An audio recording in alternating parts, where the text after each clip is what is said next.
एक समय की बात है, एक छोटे से गांव में एक ऐसा जादुई पेड़ था जिसके पत्ते रंग बिरंगे और चमकदार थे। इस पेड़ की कहानी गांव के हर बच्चे के लिए रोचक थी। पेड़ के पास बैठकर लोग इसकी अनगिनत कहानियों का आनंद लेते थे।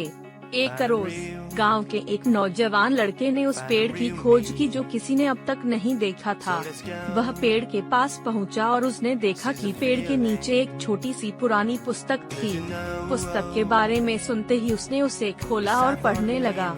पुस्तक में लिखा था, इस पेड़ की जड़ें मानवता की सच्ची सेवा करती हैं। इसके पत्तों से जो कुछ भी चाहोगे वह सच हो जाएगा, परंतु सोच समझकर ही उपयोग करना। लड़का बहुत उत्सुक हो गया। उसने सोचा, यह कितना मजेदार होगा। मुझे एक सोने का घड़ा चाहिए।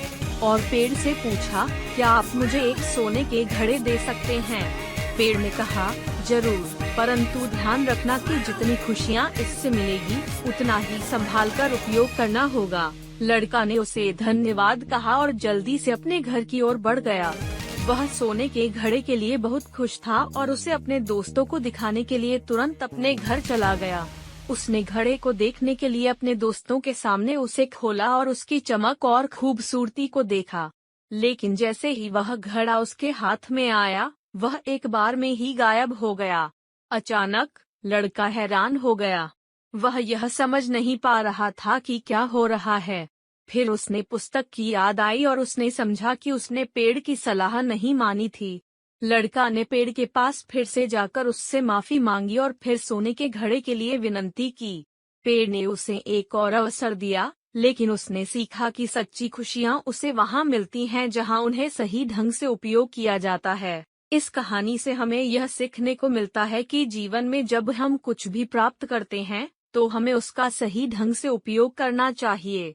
जब हम किसी चीज को समझे बिना हड़बड़ी में प्राप्त करते हैं तो वह हमें नुकसान पहुंचा सकती है। अंत में लड़का ने यह समझा कि जिस चीज को हम सही ढंग से मानेंगे उसका संतोष हमें अधिक सुख और समृद्धि देता है। जिस तरह से वह जादुई पेड़ को उपयोग करना सीखा, हमें भी अपने जीवन को संतुष्टि और सफलता की दिशा में अग्रसर करने के लिए सही राह चुनना चाहिए।